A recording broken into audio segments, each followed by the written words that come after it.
Nós sabemos do grande privilégio que nos é dado para cultuar o Senhor Deus. Não é uma decisão pessoal que tomamos, ainda que, humanamente falando, nós temos esta liberdade de decidir, vir aqui, sentar, cantar louvores, ouvir a pregação da palavra do Senhor Deus, participar da mesa do Senhor. Contudo, meus irmãos, este privilégio nos foi dado de forma sangrenta, sacrificial. Nós só estamos aqui porque Deus sacrificou o seu único filho, o filho do seu amor. Agradou moê-lo de maneira, fazendo-o enfermar em nosso lugar, fazendo ele levar toda a nossa enfermidade naquele corpo santo. Que privilégio para nós, meus irmãos. Estamos aqui diante do Rei dos Reis, como o nosso querido irmão Marcos leu aqui do Salmo 24, aquele que é o Senhor do universo. Por isso tem que haver sempre temor no nosso coração ao cantar, ao orar e até mesmo ao pregar.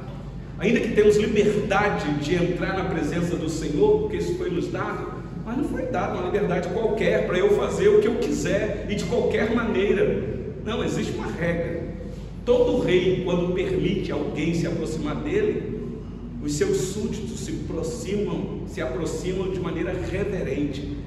E eu louvo a Deus por essa igreja, que nós temos percebido a reverência dos queridos irmãos em adorar o Senhor Deus, ainda que seja em reverência, mas com um coração cheio de alegria, porque o Rei ressuscitou. Nós não adoramos um Deus morto, é um Deus vivo, e isso é a alegria do nosso coração. Muito bem, meus irmãos, nós convidamos a igreja a abrir o santo livro no Evangelho que João registrou, capítulo 11, por gentileza. Hoje eu quero fechar aqui a série de mensagens que nós estamos pregando com a igreja sobre os milagres de Jesus, registrado apenas no Evangelho de João. São apenas 7, e hoje o último, João capítulo 11.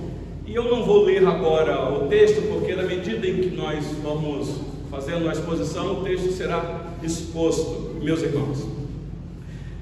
Eu publiquei hoje à tarde no grupo da igreja, quem participa lá do grupo da igreja, sobre uma palavra que talvez para alguns foram pegos de surpresa. Eu perguntei se vocês já ouviram falar em eucatástrofe. E alguns me perguntaram: pastor, o que é isso?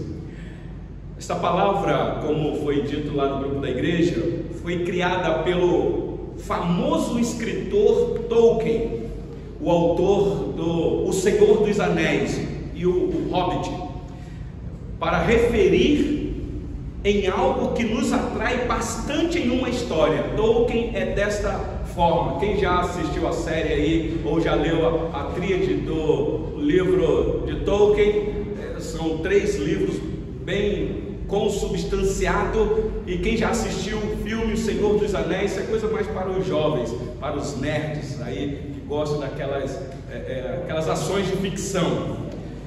E meus irmãos, é aquela mudança repentina que costuma acontecer sempre no final da história.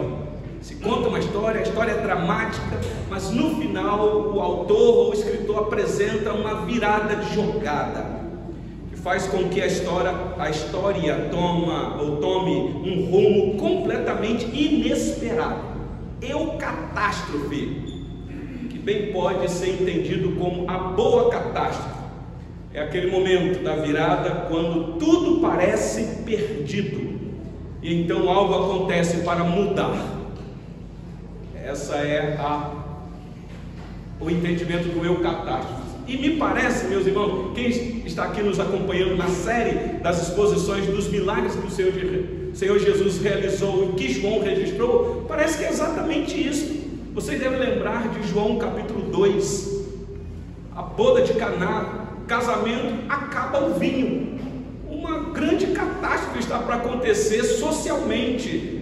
Que vergonha para aquela família. De repente, aquilo que parecia estar perdido, uma virada, e o milagre acontece. Mesma coisa é quando o Senhor Jesus cura um filho de um oficial do rei, a 30 quilômetros. O oficial estava já convencido de que o filho dele iria morrer. Obrigado, Tiago. Deus abençoe.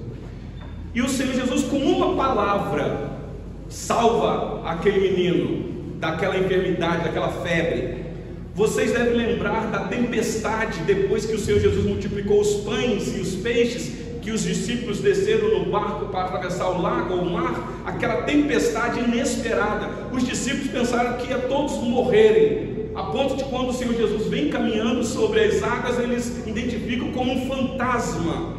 De repente, a voz que acalma a tempestade muda todo o quadro, a tempestade cessa.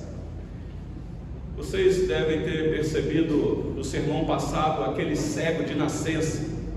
Nasceu cego, vai viver cego e vai morrer cego. Esse é o curso natural. Nasceu com uma deficiência, possivelmente vai haver uma virada. De repente o Senhor Jesus surpreende todos, dizendo que aquela enfermidade daquele rapaz era para manifestar a glória de Deus. Ninguém imaginava a resposta do Senhor Jesus. Um cego de nascença, foi proposital aquela cegueira, para que Deus manifestasse as obras dele e tudo contribuísse para a glória dele. Meus irmãos, me parece que as doenças são realidades mesmo na vida do ser humano. Não poupa famílias, não poupa rico nem pobre, ela vem para todos. Por mais que você seja fervoroso na oração, na sua vida espiritual, as razões pelas quais eu penso que Deus envia doenças são variadas. Escuta isso. Primeiro, possivelmente para alguns a doença é enviada para a conversão da alma, de maneira que o Senhor Deus usa as enfermidades para que a pessoa chegue ao arrependimento e seja alcançada pela graça de Deus. Existem muitos relatos assim. Outros é para a conversão de amigos. Não sei se você já teve essa experiência. De repente, alguma coisa acontece na vida de um crente, que um amigo próximo não é crente, de repente, por conta daquela situação, aquele amigo acaba se rendendo a Cristo. É o meio que o Senhor Deus usa. E às vezes, meus irmãos, é consequência mesmo do pecado. E é um julgamento mesmo da parte de Deus. Provérbios capítulo 29, versículo 1, o sábio diz assim. Provérbio 29, 1: o homem que muitas vezes repreendido endurece a cerviz, será quebrantado de repente, sem que haja cura. Às vezes é consequência do pecado, e é julgamento, é juízo da parte de Deus. E o outro caso, meus irmãos, é o que está diante de nós, que nós vamos ver agora. Um filho de Deus doente, para que Cristo seja glorificado nele. Quem imaginava que a morte de Lázaro era para manifestar a glória de Cristo?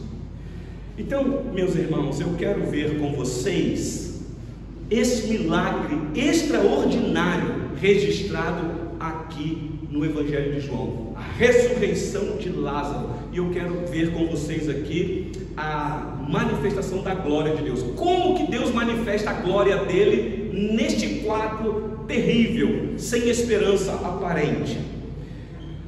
Vocês sabem que o último sermão foi sobre o sexto, né, a cura do cego, que João registra, e nós vimos que Deus foi glorificado na cura daquele cego, e o Senhor Jesus fez aquilo num sábado, que causou a crítica dos fariseus da época.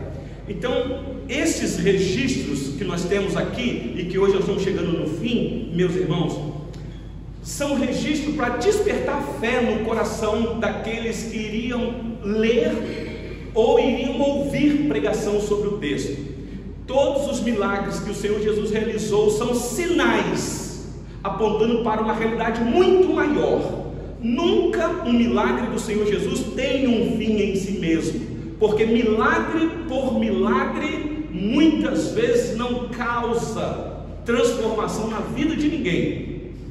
Agora, quando você percebe que os milagres têm ele tem um propósito que não é o fim em si mesmo, você começa a entender diferente.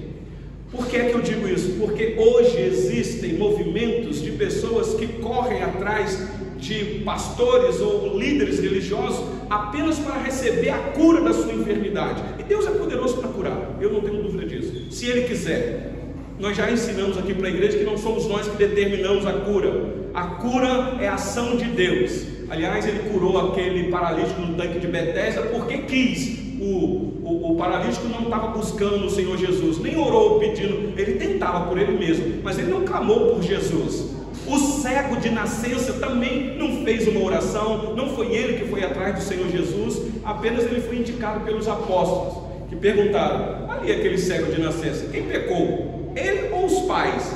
O Senhor Jesus disse: nem ele nem o pai, mas o cego é para manifestar a glória, e curou aquele cego de maneira voluntária. Então, meus irmãos, eu não tenho dúvida que milagres acontecem, nós cremos em cura, mas nós nos curvamos diante da vontade soberana do Senhor Deus. Eu oro por cura, eu oro por milagre, mas eu não determino. Tenho vontade às vezes, confesso para vocês, meu coração me engana, de vez em quando a vontade, pelo quadro, pela situação, fazer que nem esses super apóstolos que tem por aí, de determinar, de exigir. Mas conhecendo uma boa teologia bíblica, nós nos curvamos à vontade de Deus. Eu oro pedindo a cura, mas no final da oração eu digo: contudo, não seja o que eu quero, mas o que tu queres. Porque às vezes o Senhor Deus tem a doença como propósito para a sua glória. E digo mais, às vezes até mesmo na morte, porque às vezes a gente ora para Deus curar e a gente é surpreendido, a pessoa morre.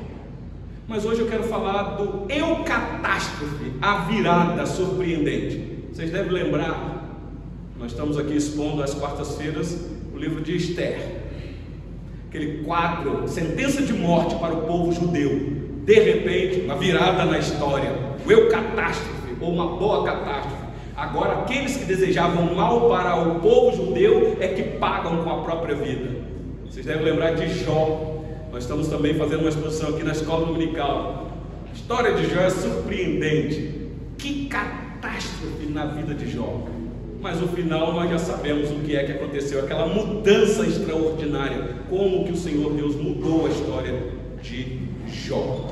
Muito bem, então eu vou aqui tentar destacar os pontos centrais do texto, meus irmãos, à medida que nós vamos expondo. Acompanhem comigo João capítulo 11, versículo de 1 a 4, porque nós vamos ver aqui uma eucatástrofe também, você já deve estar imaginando isso. Diz assim a santa palavra do Senhor Deus: estava enfermo Lázaro de Betânia, da aldeia de Maria e de sua irmã Marta. Esta Marta, cujo irmão Lázaro estava enfermo, era a mesma que ungiu com bálsamo o Senhor e lhe enxugou os pés com os seus cabelos. Mandaram, pois, as irmãs de Lázaro dizer a Jesus: Senhor, está enfermo aquele a quem amas. Ao receber a notícia, disse Jesus: esta enfermidade não é para a morte, e sim para a glória de Deus, a fim de que o Filho de Deus seja por ela glorificado.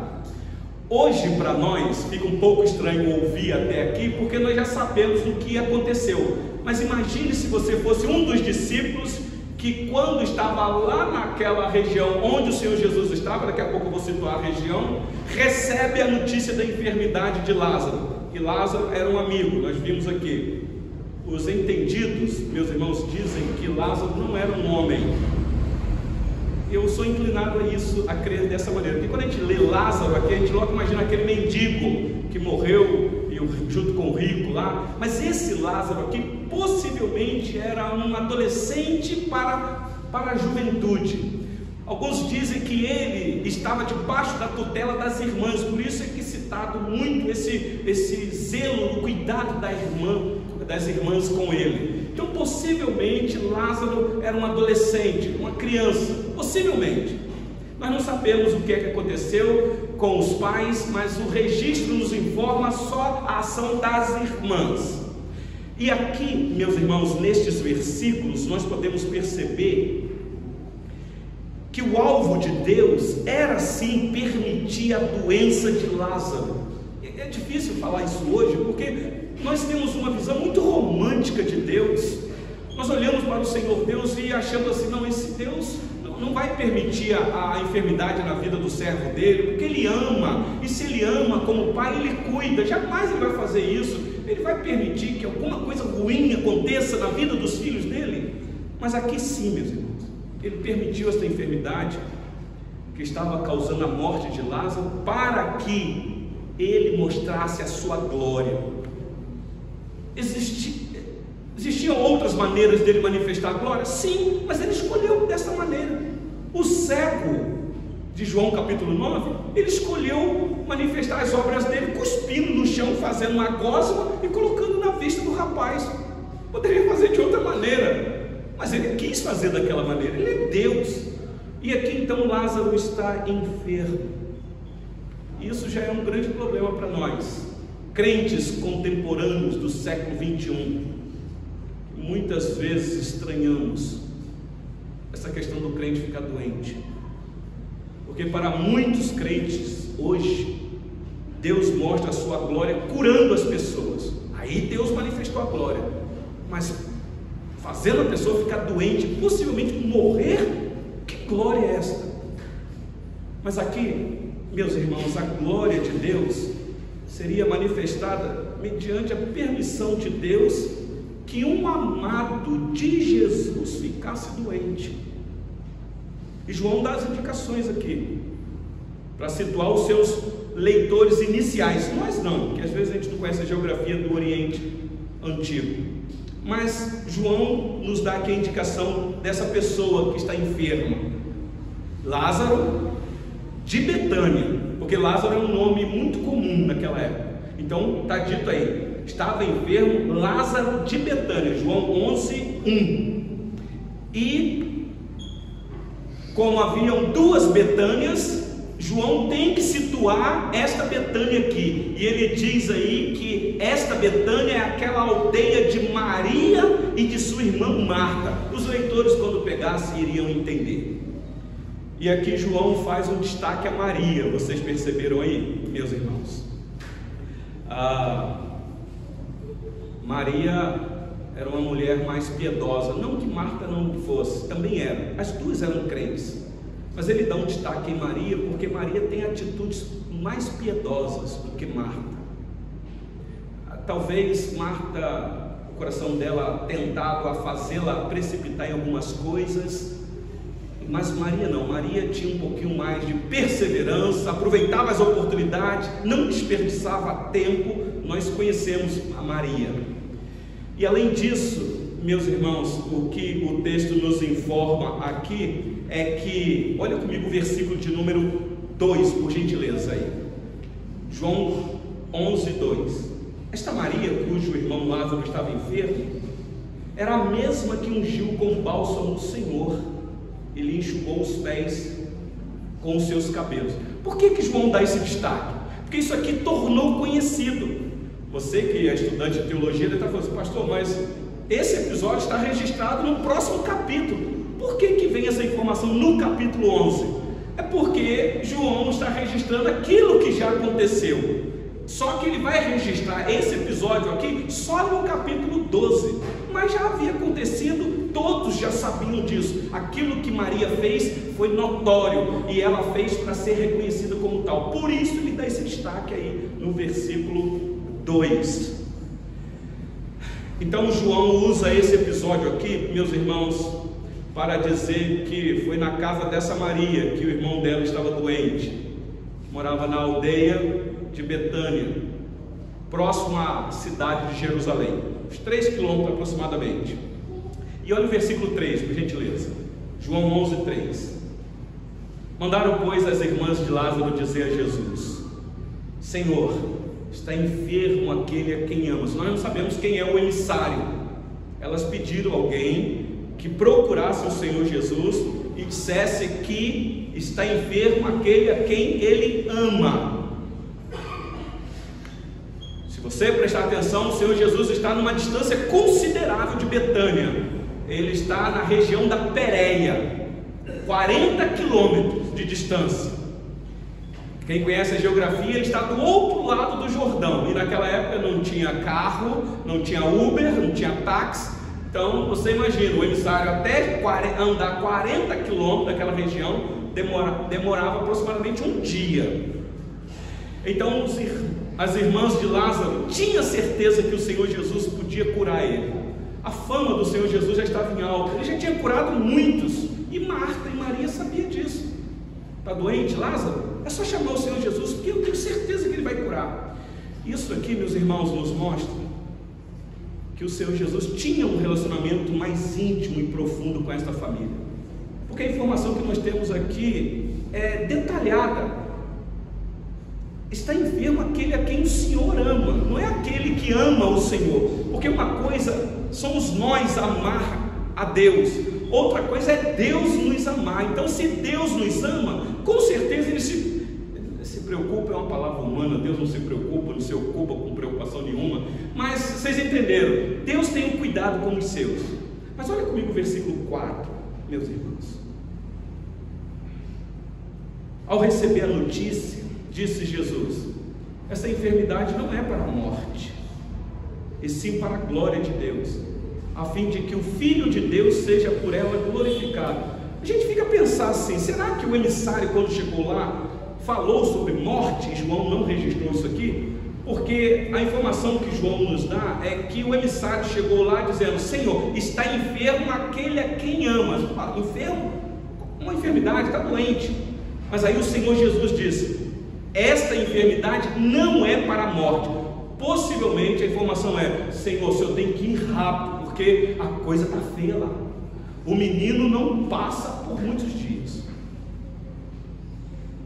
Vocês que são aqui membros da Central de Betim devem estar acompanhando aí a eucatástrofe na vida do diácono Isael, que foi se alimentar, não sei se com um palito de dente ou um pedacinho do garfo que quebrou, só sei que ele engoliu um objeto, e esse objeto entrou na aorta dele e perfurou e criou uma aneurisma, e ele não sabia de nada disso. De repente começou a sentir dor no peito, no estômago, nas costas, e por muitos dias, acho que mais de meses, ele sentindo isso, ninguém diagnosticava, até que vai ao médico e faz um exame. Os médicos ficam alarmados com ele, internam ele urgente, falam assim: que coisa, são poucos que escapam de uma situação dessa. Aliás, nós temos uma enfermeira aqui, a nossa irmã Alda, que nos falou isso. Você, pastor, eu trabalho na área da saúde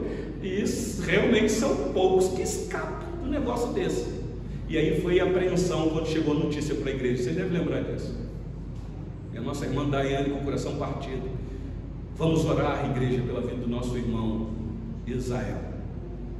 Ele vai passar por uma cirurgia altamente de risco, um médico sem muita esperança.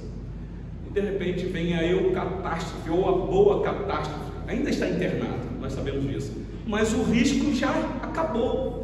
O irmão fez a cirurgia, passou com sucesso na cirurgia, já está recuperando bem, saiu daquele estado de paralisia, no sentido que ele não podia se mexer, já está caminhando no quarto e possivelmente daqui uns dias pode ter alta. Mas a informação que nós temos é que o objeto ou o corpo estranho não pôde ser retirado, deixou lá. Ele vai ter que viver com isso. Mas, meus irmãos, a nossa vida está mesmo nas mãos do Senhor Deus, mas está fora de risco, segundo os médicos, e não segundo os médicos apenas, meus irmãos, segundo Deus. Mas a enfermidade que é para manifestar a glória de Deus. O diácono Isael vai dar testemunho quando ele vier aqui na igreja. Os irmãos aguardam aí, tá bom? Dessa situação, ele vai falar com mais propriedade, porque ele é que sentiu tudo isso. Então, voltando para João 11, é aqui, meus irmãos, que o Senhor Jesus revela que aquela enfermidade tinha uma finalidade, aquela doença tinha um grande propósito. Lázaro adoeceu com esse objetivo, para manifestar a glória de Deus. Nem Marta sabia, nem Maria sabia, e nem o pobre do Lázaro. E aqui, meus irmãos, nós temos uma lição extremamente importante já. Eu tenho até medo de falar isso, mas é verdade, é realidade. Que Deus manifesta a sua glória por meio do sofrimento do seu povo. Eu sei que nós somos influenciados por um evangelho triunfalista. Tem igreja aí fora que coloca até na placa lá na parede dizendo: pare de sofrer, porque a teologia deles é a teologia do triunfalismo, de que não há sofrimento por crente, porque se tem sofrimento, então é alguma coisa na sua vida.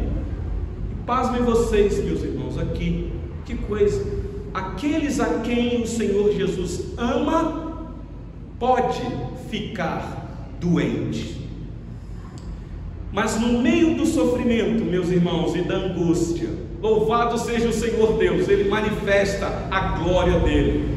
Ele tem os meios para que esta glória que será manifestada ou é manifestada, é também para o benefício dos seus.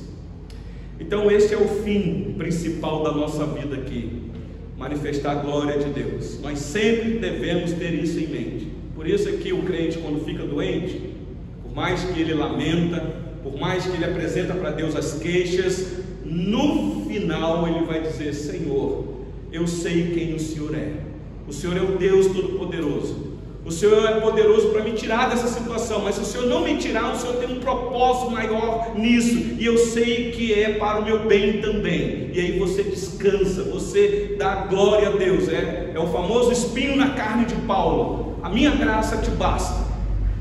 Então o Senhor Jesus, prestar atenção aqui, primeiro Ele manifesta a sua glória permitindo a doença de um amado seu. Você se considera amado de Deus? Você sente que Deus te ama? Louvado seja Deus, e Ele ama mesmo, porque Deus é amor. Mas isso não significa que você está isento de sofrer. Aliás, o Senhor Jesus uma vez disse: no mundo vocês terão aflições, mas tende bom ânimo. Tiago, escrevendo a sua carta, disse: meus irmãos, tende por motivo de toda alegria o passardes por várias provações. Vamos para o segundo ponto aqui do nosso sermão. Ele manifesta aqui a sua glória quando demora em atender o pedido de que Lázaro está morrendo. Acompanhe comigo os versículos 5 a 16 de João 11. Acompanhe aí a narrativa. Diz assim: ora, amava Jesus a Marta e a sua irmã e a Lázaro. Quando, pois, soube que Lázaro estava doente, ainda se demorou 2 dias no lugar onde estava. Depois disse aos seus discípulos: vamos outra vez para a Judéia. Disseram-lhe os discípulos: mestre, ainda agora os judeus procuravam apedrejar-te, e voltas para lá? Respondeu Jesus: não são 12 as horas do dia? Se alguém andar de dia, não tropece, porque vê a luz deste mundo. Mas se andar de noite, tropece, porque nele não há luz. Isto dizia, e depois lhes acrescentou: nosso amigo Lázaro adormeceu, mas vou para despertá-lo. Disseram-lhe, pois, os discípulos: Senhor, se dorme, estará salvo. Jesus, porém, falara com respeito à morte de Lázaro, mas eles supunham que tivesse falado do repouso do sono. Então Jesus lhes disse claramente: Lázaro morreu, e por vossa causa me alegro de que lá não estivesse, para que possais crer, mas vamos ter com ele. Até aqui a leitura da palavra. Meus irmãos, que quadro aqui! Agora a glória de Deus manifestada na pessoa de Jesus vai ficando mais intensa quando ele recebe a notícia e não vai de imediato. Ele fica no mesmo lugar, esperando a situação piorar. Essa é a verdade. Ele sabia que Lázaro estava com a enfermidade para a morte. e ele sabia que Lázaro estava à míngua, acabando a respiração, indo de mal a pior, e iria morrer. E de propósito, o Senhor Jesus espera isso acontecer. Quando a morte chega, quando o último respirar para esse mundo, quando a luz dos olhos fecha para sempre para essa vida. E aí então, o Senhor Jesus, como Deus, sabia o momento exato quando Lázaro morreu. E olha que quadro aqui, meus irmãos. Eu penso que o Senhor Jesus fez isso. É difícil falar isso, mas é o que eu vejo no texto. Quanto pior a situação, maior a glória. A glória de Deus será revelada, meus irmãos, ressuscitando o morto. Deus será mais glorificado ressuscitando Lázaro do que ter ido lá e curar apenas a enfermidade de Lázaro. Por isso que quando ele recebeu a notícia, ele se demorou 2 dias. Então, nesse período, Lázaro morre. Humanamente falando, todos nós somos Marta e Maria, sem entender o quadro maior. Poxa, se você está com alguém doente em casa e está precisando de um socorro, você quer urgência. Imagina você está em casa com alguém doente e você liga para o SAMU. Você está precisando de urgência, você até desesperado, venha rápido, porque a situação aqui é calamitosa. E aí o pessoal lá do SAMU, nada, porque muitas vezes acontece isso, né? Demora, e às vezes quando chega, fala, se eu tivesse chegado antes, agora. É interessante que esse demorar 2 dias, meus irmãos, foi proposital. Se você conhece a região daquela, se você conhece aquele local, Pérea de Betânia, 40 quilômetros, 1 dia até o rapaz chegar lá para dar a notícia. Possivelmente, naquele período em que o emissário chegou e deu a notícia, possivelmente Lázaro morreu naquele dia. Tanto é que o Senhor Jesus já sabe. Só que ele demora 2 dias lá, então já se passam 3. Quando ele decide ir, mais 1 dia de caminhada. Por isso que quando ele chega lá, já é 4 dias, e a Marta falou, não, um dia eu nem abri onde ele está aqui, porque 4 dias já fede. Nós vamos ver isso daqui. Mas o que é interessante, meus irmãos, é que o Senhor Jesus, sendo Deus, sabendo que Lázaro morreu, ele sabe de tudo que acontece. Esse é o problema de muitos que não entendem quem é a pessoa chamada Jesus. Ele é o próprio Deus encarnado, meus irmãos. Eu sei que é difícil de você entender isso. O conceito da Trindade não é fácil de se entender. Humanamente ninguém consegue explicar. A Trindade é entendida espiritualmente. Esse conceito se discerne espiritualmente. Os carnais não conseguem entender, porque é tentar explicar o inexplicável. Como que Deus subsiste em 3 pessoas de maneira que é o mesmo Deus, em honra, em glória, 3 pessoas distintas na Trindade. E agora nós temos aqui Deus encarnado, o Filho, o Deus Filho. Olha comigo o versículo 7, por gentileza. O Senhor Jesus resolve ir. Nós vamos lá, olha o versículo 7. Depois disse aos seus discípulos, vamos outra vez para a Judéia. Ok, isso 2 dias depois que ele recebeu a notícia. Então, ele vai para lá. Só que tem um problema aqui. Vocês sabem que o Senhor Jesus está sendo perseguido. Os religiosos querem pegar o Senhor Jesus a qualquer custo. Eles já estão no encalço do pé dele, querem apedrejar ele, ou querem matar ele. Na lei judaica, a pena de morte é apedrejamento. Mas a lei dos romanos é crucificação. E aí então alguém questiona, nós vamos para lá? Mestre, nós saímos de lá quase que corrido, eles queriam apedrejar o Senhor. E por que, meus irmãos, que o Senhor Jesus estava sendo perseguido pelos religiosos? Até hoje, aquela nação, os religiosos de lá, não reconhecem Jesus como Messias enviado de Deus, o ungido. Eles estão aguardando um outro Messias, até hoje é assim. Mas por que que eles mataram o Senhor Jesus? Porque o Senhor Jesus, aquele homem, aquele judeu com semblante sem muita beleza, se demonstrava ser o próprio Deus encarnado. E isso é uma blasfêmia para os religiosos judeus. No capítulo 10, aqui mesmo, João já nos informou esse embate. Olha aí no capítulo 10, versículo 33. Diz assim: responderam-lhe os judeus, eles queriam pegar o Senhor Jesus: não é por obra boa que te apedrejamos, e sim por causa da blasfêmia, pois sendo tu homem, e era mesmo, te fazes Deus a ti mesmo. Eles entenderam que o Senhor Jesus estava demonstrando ser para eles Deus encarnado. Eles falam: não cabe na nossa mente um homem sendo Deus, isso é demais para nós, isso é blasfêmia.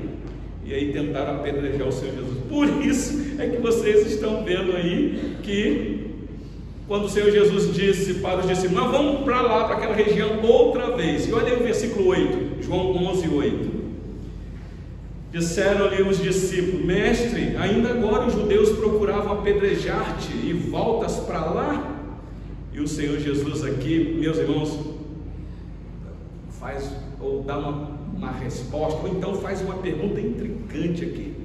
O versículo 9, o Senhor Jesus, eles não entenderam nada, nem nós, se estivéssemos lá, entenderíamos. Ele disse assim, versículo 9: respondeu Jesus: não são 12 as horas do dia? Se alguém andar de dia, não tropeça, porque vê a luz deste mundo. Ajudou muita coisa. O que é que o Senhor Jesus está dizendo aqui, meus irmãos? Ele está dizendo que a hora dele chegar, de ser preso e de ser morto, ainda não chegou. Então ele está querendo acalmar o coração aflito dos discípulos.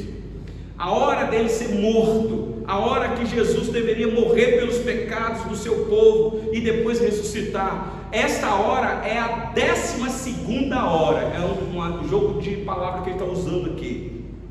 E ele está dizendo: mas essa hora ainda não chegou. Então, enquanto essa hora não chega, eu tenho que fazer a obra que eu vim fazer aqui, porque o meu pai trabalha até agora e eu trabalho também. Então sim, nós vamos voltar para a Judéia, não fique com medo, porque eu só vou embora quando bater a 12ª hora. É um jogo de palavras, é para eles confiarem. Ele diz aí: se alguém andar de dia, não tropece, porque vê a luz deste mundo. E quem é a luz do mundo, meus irmãos? Não é Ele mesmo que é a luz do mundo? Não foi isso que Ele fez com o cego de nascença, fazendo com que o cego veja, mostrando que Ele é aquele que traz luz ao cego, a verdadeira luz que vinda ao mundo, que ilumina todo homem. João 1, 9.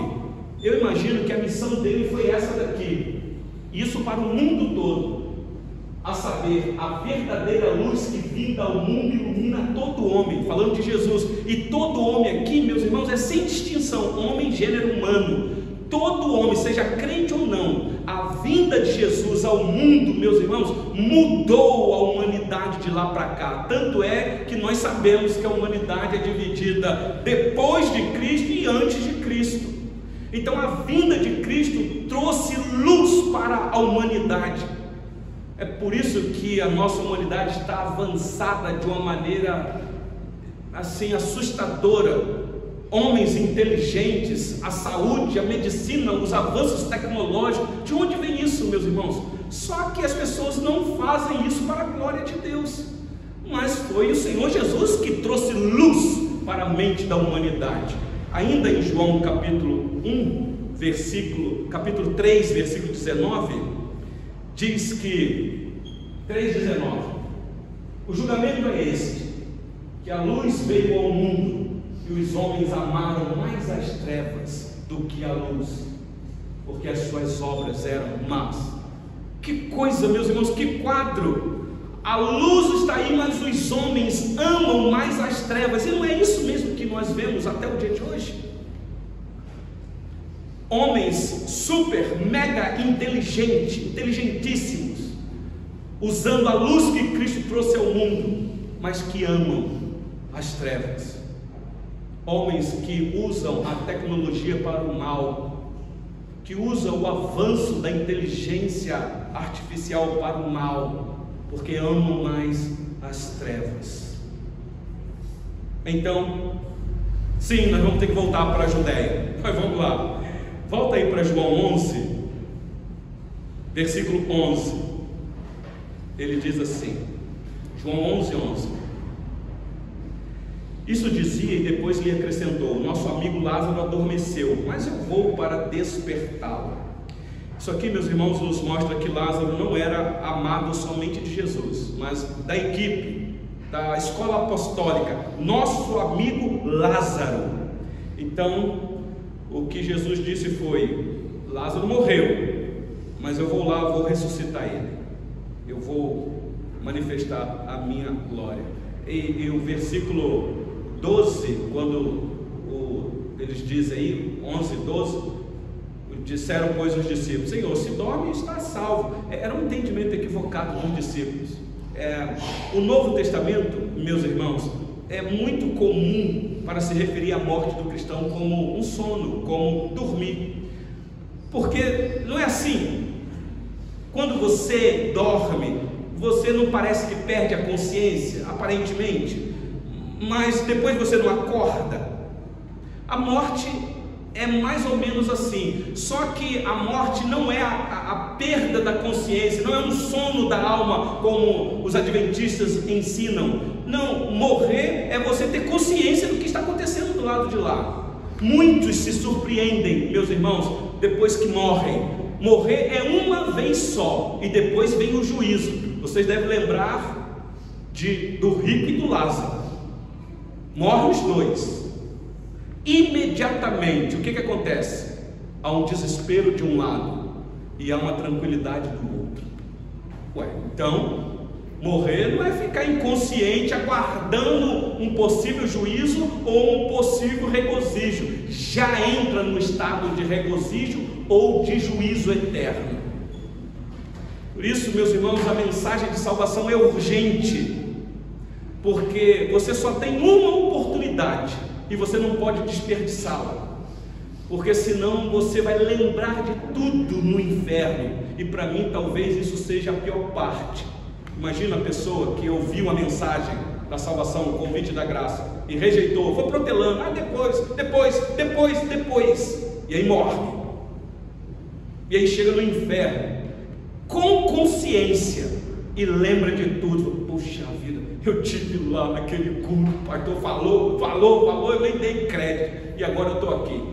Se tivesse a oportunidade de eu pelo menos pedir alguém para ir lá em casa e avisar para aqueles creem em Jesus para não vir para cá. Essa é a possível parábola, não sei se é a parábola que o Senhor Jesus contou.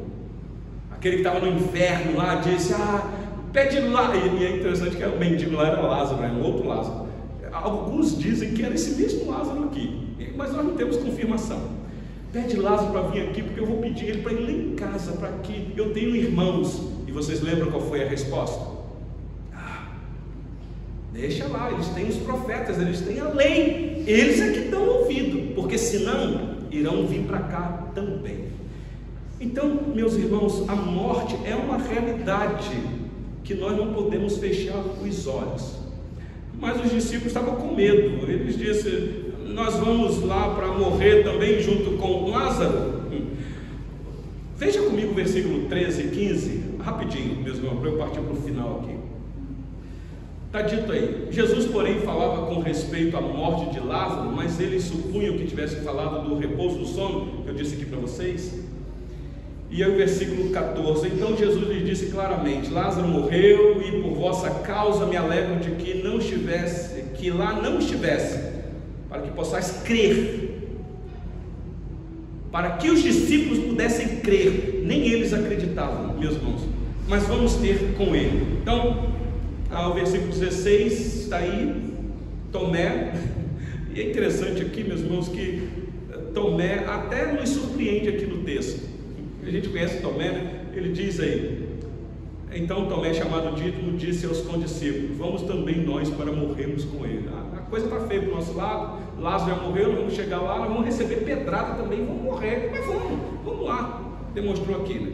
E por último agora, meus irmãos, vem a manifestação da glória de Deus na vida de Marta e Maria. Que episódio extraordinário. A partir do versículo 17, olhem comigo. Chegando Jesus, encontrou Lázaro já sepultado havia 4 dias. Ora, Betânia estava a cerca de 15 estádios perto de Jerusalém. Muitos dentre os judeus tinham vindo ter com Marta e Maria para as consolar a respeito de seu irmão. Marta, quando soube que vinha Jesus, saiu ao seu encontro. Maria, porém, ficou sentada em casa. Vocês perceberam que Marta que foi primeiro, a Maria não. Mas olha o destaque aqui. Disse, pois, Marta a Jesus: Senhor, se estiver aqui, não terias morrido meu irmão. Mas também sei que, mesmo agora, tudo quanto pedires a Deus, Deus te concederá. Declarou-lhe Jesus: teu irmão há de ressurgir. Eu sei, replicou Marta, que ele há de ressurgir na ressurreição no último dia. Disse-lhe Jesus: eu sou a ressurreição e a vida. Quem crê em mim, ainda que morra, viverá. E todo o que vive e crê em mim não morrerá eternamente. Crês isto? Sim, Senhor, respondeu ela. Eu tenho crido que tu és o Cristo, o Filho de Deus, que devia vir ao mundo. Que declaração, meus irmãos! Mas antes ela deu uma titubeada: Senhor, se tivesse aqui. E aqui não é uma reclamação pela demora de Jesus que ela faz. Ela sabe quem é Jesus. O que ela faz aqui é uma profissão de fé. Ela está demonstrando que ela tem fé em Jesus. E é interessante, meus irmãos, que nos evangelhos ninguém morre na presença do Senhor Jesus. Foi isso que Marta disse. Eu sei que se o Senhor estivesse aqui, ele não morreria. Então Marta faz esta declaração de fé, e é verdade mesmo. Se o Senhor Jesus estivesse lá, Lázaro não ia morrer. Mas olha a confiança de Marta, meus irmãos, aí no versículo 22.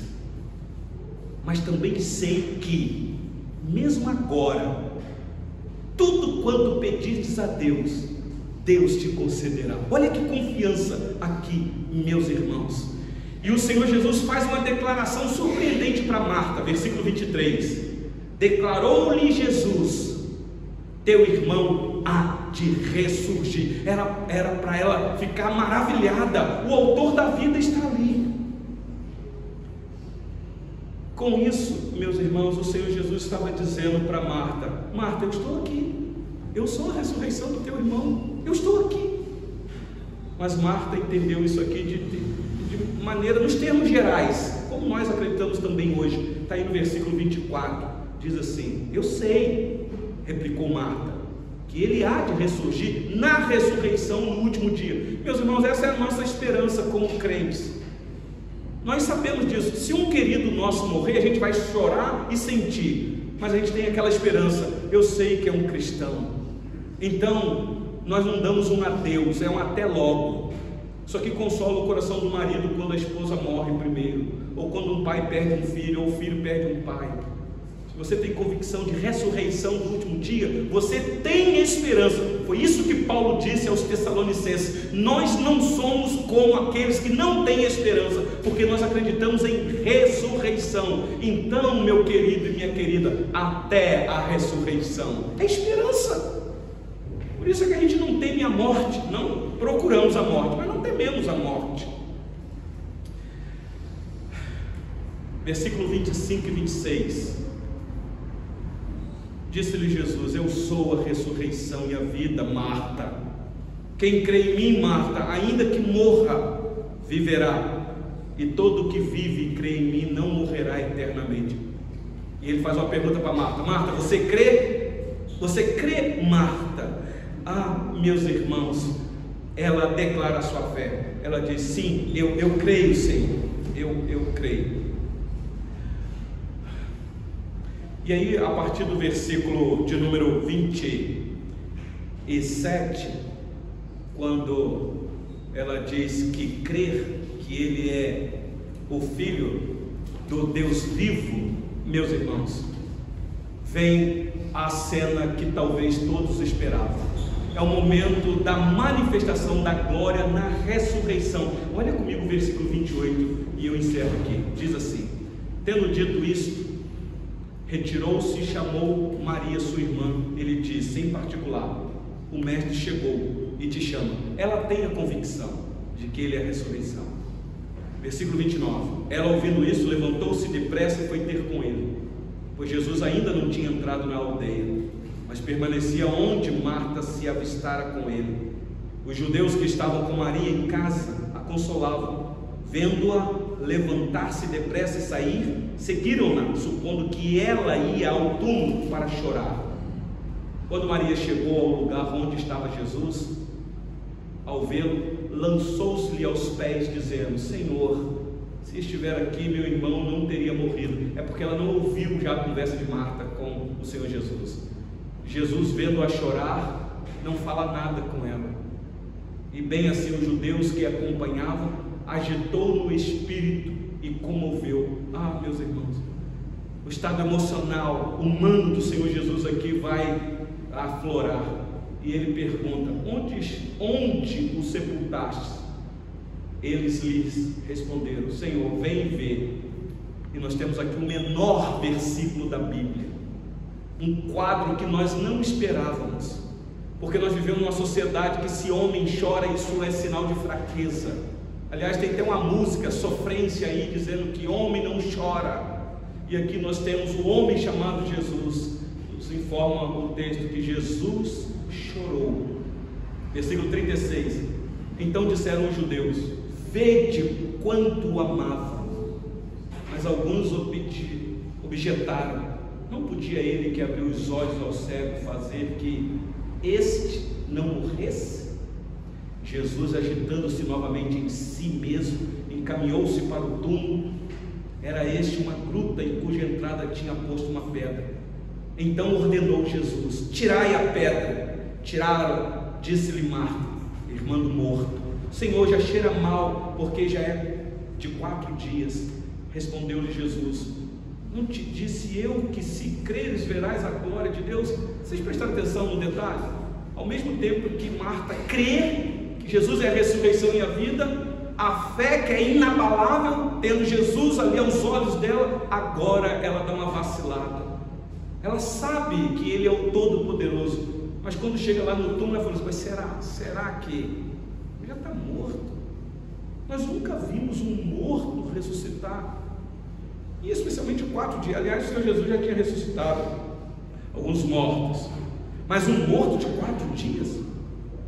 Tiraram então a pedra. Na verdade, o versículo 40. Respondeu-lhe Jesus: não te disse eu que se creres verás a glória de Deus? Tiraram então a pedra, e Jesus, levantando os olhos para o céu, disse: Pai, graças te dou, porque me ouvistes. Opa, uma informação aqui. Ele não está orando ali agora. Apenas a oração dele aqui é agradecendo que ele já havia recebido antes. Possivelmente lá atrás, quando ele sabia que Lázaro morreu, ele já orou ao Pai, e o Pai já respondeu. Por isso que ele disse: vamos lá que eu vou ressuscitar ele. E agora aqui ele confirma, ele só agradece: graças te dou, porque me ouvistes. Versículo 42. Aliás, eu sabia que sempre me ouves, mas assim falei por causa da multidão presente, para que creiam que tu me enviaste. E tendo dito isto, clamou em alta voz: Lázaro, vem para fora. Saiu aquele que estava morto, tendo os pés e as mãos ligadas com ataduras, e o rosto volto em lenço. Então lhes ordenou Jesus: desatai-o e deixai-o ir. Muitos, pois, dentre os judeus que tinham vindo visitar Marta, vendo o que fizera Jesus, creram nele. De fato, é o Filho de Deus, é o Todo-Poderoso. Ele é poderoso para ressuscitar um morto de 4 dias. Mas olha o versículo 46. Outros, porém, foram ter com os fariseus e lhe contaram dos feitos que Jesus realizara. foi delatar o Senhor Jesus. E aqui, meus irmãos, encerra este registro tão intenso e dramático. A pergunta que nós podemos fazer: João, apóstolo, por que é que você deixou para registrar por último este milagre? Por que este milagre, meus irmãos? Isso é talvez para mostrar o quadro da humanidade toda com a queda do pecado em Adão. Quando todos nós, meus irmãos, estamos mortos nos nossos delitos e pecados, a morte é uma realidade, e aqui não é morte só física, não, é morte espiritual. Um morto não pode pedir para ser ressuscitado. Não foi Lázaro que pediu para ser ressuscitado, não houve clamor da parte nenhum do morto, houve da Marta e de Maria, mas do Lázaro, meus irmãos, isso é para mostrar que o nosso Deus é que salva, é que dá vida. Ele, quando disse que é a ressurreição e a vida, e quem crê nele não morrerá eternamente. Existe uma outra morte nos aguardando. A morte física é realidade, cedo ou tarde isso vai acontecer. De vez em quando o Senhor Deus livra a gente aqui da morte, como livrou o nosso querido irmão Isael. Está gravando, né? Mas vai chegar uma hora, meus irmãos, que ninguém vai ficar para semente aqui não. Com palito na aorta ou não, a morte vai chegar, meus irmãos. Só que para nós a morte não é o fim. Tem um livro de um autor muito renomado, um puritano, John Owen. Ele escreveu um livro que é impactante. O título do livro é A Morte da Morte na Morte de Cristo. Então, com a morte de Cristo, meus irmãos, e a ressurreição dele, agora, meus irmãos, a morte não tem mais domínio sobre a vida de ninguém. Por isso é que o irmão leu aqui em 1 Coríntios 15, quando Paulo fala da importância de crer em Jesus ressurreto. O nosso Jesus não está pregado no madeiro. Por isso é que aqui você não vê uma cruz com alguém pendurado, porque ele não está na cruz, ele ressuscitou. Nós celebramos um Jesus vivo, e isso para nós é alegria e temor, porque se ele está vivo, então ele me conhece profundamente. Agora, se ele está morto, então quem sabe você que está aqui nessa noite, que ainda não entendeu quem é Jesus. Há uma dificuldade muito grande de se crer em Jesus ressurreto. Talvez a nossa crença é só naquele Jesus que gosta de dar presente para as pessoas, como o Papai Noel. Eu quero que abra uma porta de emprego para mim, eu quero que resolva o problema meu com o meu marido, eu quero que resolva o problema da minha família, minha vida financeira. Eu sei que ele pode fazer tudo isso, meus irmãos, mas ele não veio para isso. Ele veio para te salvar do inferno. Ele veio para te dar vida eterna com Deus na glória. Então o que importa você ganhar o mundo inteiro e perder a sua alma? O que importa a sua família estar bem, se no fim você vai para o inferno? Então quem sabe esta é a noite da oportunidade para você. Pare e pense. Não estou dizendo que você tem que crer no Pastor El ou na igreja presbiteriana. Pastor El e igreja presbiteriana não salva ninguém. Nós não pregamos aqui pastor e nem denominação. Nós anunciamos aquele que salva. Isso é uma coisa, meus irmãos, que tem a ver com a eternidade. Talvez você que está aqui ouviu, para que depois você não diga: ninguém me avisou. Eu quero dizer para você que hoje você foi avisado. Agora depende de você, meu amigo. Hoje tu tens a escolha: vida ou morte, qual vais aceitar? Amanhã pode ser muito tarde. Hoje Cristo te quer libertar. É a letra de uma música que nós cantamos aqui na nossa igreja. E nós vamos partir para a ceia. Meus irmãos, vocês conhecem a letra de uma música muito famosa, o Eu Catástrofe. A música é bonita, mas o autor da música é um herege. Daqui a pouco eu explico. A letra diz assim: aquilo que parecia impossível, aquilo que parecia não ter saída, aquilo que parecia ser minha morte, mas Jesus mudou minha sorte. Sou um milagre e estou aqui. É uma letra fantástica de um louvor que é cantado por aí. Voz da verdade. O autor da letra dessa música é um pastor, que nós consideramos a igreja dele como uma seita, porque por mais que ele fale verdades nesta música, eles não creem na Trindade, e quem não crer na Trindade não pode ser considerado nosso irmão. E aí a gente fica até sem gosto de cantar mais essa música, né? Mas Deus usa as mulas por aí. Então que Deus nos abençoe, nos dando uma mente sadia e saudável para crer em Cristo, e somente em Cristo. Vamos orar, meus irmãos, nesse momento mais uma vez? Eu te convido, se você puder, curvar a sua cabeça. Senhor nosso Deus, nós sabemos que